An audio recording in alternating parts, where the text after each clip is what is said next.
Hi, hello, and welcome to this video. This video is the continuation of our chapter 4, first video, Algorithm Strategies. In this video, we are going to see about characteristics of algorithm. To develop an algorithm, compulsory the following characteristics need to be followed for it to be considered as a best algorithm. So, the characteristics of algorithm are input, output, finiteness, definiteness, effectiveness, correctness, simplicity, unambiguous, feasibility, portable, and independent. So these are the characteristics. Let's see these one by one. First one is input.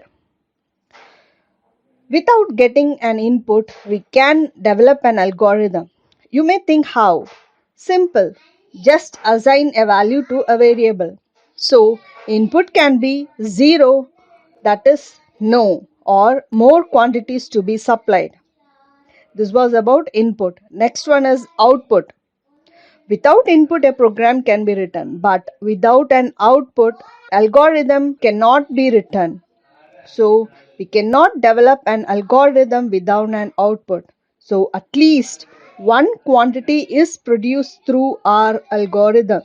We are writing an algorithm to find a solution. So for that solution, we have to get an output so that we can know whether a solution is found or not. Next one is finiteness. We have already discussed about finiteness in our video. Just I repeat it here too. Finite is nothing but countable. So an algorithm must be developed so that it terminates or stops the process after a finite number of steps. If our algorithm keeps executing a non-stop process, then it cannot be considered as an algorithm itself. Next one is definiteness. As the name says, definite. All the operations should be well defined. The purpose of developing the algorithm must be fulfilled. For example, if we divide a number, it should give us an exact result. Same way, a square root must give correct number. If 0 is divided or finding a square root for negative number is unacceptable. Next one is effectiveness. The algorithm must be defined in an effective way, so the instructions given must be so effective to produce the desired result. Next, correctness. As said in definiteness, the algorithm must produce correct results. So, the algorithm must be developed as an error-free one. No error must be created while developing an algorithm. Next is simplicity. We know that algorithm is a blueprint to develop a program using any programming language. So, the algorithm must be built so that it is simple to understand and easy to implement. Next one is unambiguous. As said in simplicity, the algorithm must be easy to understand and simple. So, the algorithm should be clear and unambiguous. Here, ambiguous means doubtful, confused, etc.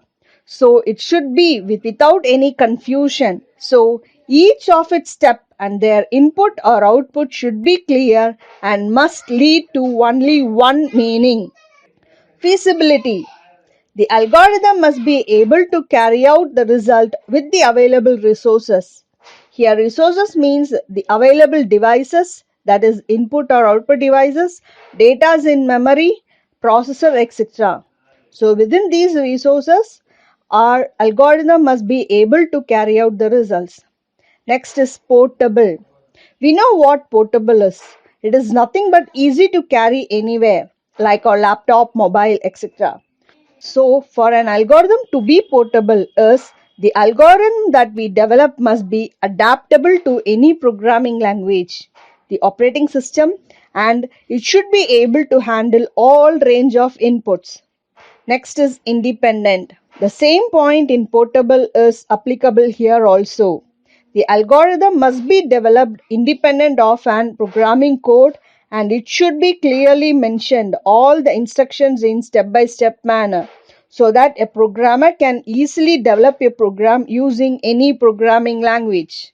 Using the above characteristics, we can write an algorithm. In chapter 1, we saw about the basics of algorithm. Those who have not seen, just go and see that video and come back. So, in that video, as a real-time example problem, we saw how to prepare tea in a step-by-step instruction. In our preparation of coffee is given as example for algorithm. In both the cases, the inputs are the ingredients that we use. Preparing a cup of coffee or tea is the process, and the output of this process is a coffee or tea. These are just an example to understand. Let's relate this with our algorithm. So, combining all this, we can bring out a diagrammatic representation of a typical algorithm. So, here is the diagrammatic representation. Here we have an input. So, with these input, the instructions are use the data and process, and the processed result is given as output. So, the diagrammatic representation has input, process, and output. So, this is how an algorithm works. Now we start to write an algorithm to find the square of the given number. Step 1. Start the process. Step 2. Get the input x. So here we are getting an input from a user and that input name is x. Step 3. Calculate the square by multiplying the input value, that is square is equal to x into x. Here square equal to x into x is the process. The value we got as input x is multiplied and that value is stored in square. Now, step 4. Display result square. Here the output comes. The square, the value stored in square is displayed as result. Step 5. Stop. So here our algorithm gets stopped. So using the above algorithm, we can convert this to a program using any programming language. Now it's time to know the difference between algorithm and program. Come, let's see the difference between the two. The first difference is algorithm helps to solve a given problem logically, and it can be contrasted with the program. Here, what's said is to solve a problem, algorithm is written with logic that is relevant to the program. Here, logic is nothing but the main concept of formula or expression, equation, etc. So, this logically developed algorithm can be applied to a program which is developed using any programming language. Now, let's see program. Program is an expression of algorithm in a programming language. That is, using the programming language, the programs are written with expressions or statements. Second difference. Algorithm can be categorized based on their implementation method, designing techniques, etc. Algorithm can be categorized. Here what they have said is, it can be separated or grouped based on how it is implemented, designed, etc. Now program. Actually it should be program, not algorithm. Program can be implemented by structured or object-oriented programming approach. That is, program can be written as structured oriented, that is, using C, Pascal, etc. languages, or object oriented, that is C++, Python, Java, etc. Third difference is algorithm has no specific rule for writing, but some guidelines should be followed. That is, they say algorithm just gives a guideline and not rules or syntax. Rules or syntax are not framed to write an algorithm. Whereas programs should be written for the selected language with specific syntax. That is, each programming language follows different rules. That is called as syntax. The rules are called as syntax. Based on this syntax, only the programs must be written or else error will occur. Fourth difference. Algorithm resembles a pseudocode which can be implemented in any language. Algorithm looks more or less like a pseudocode.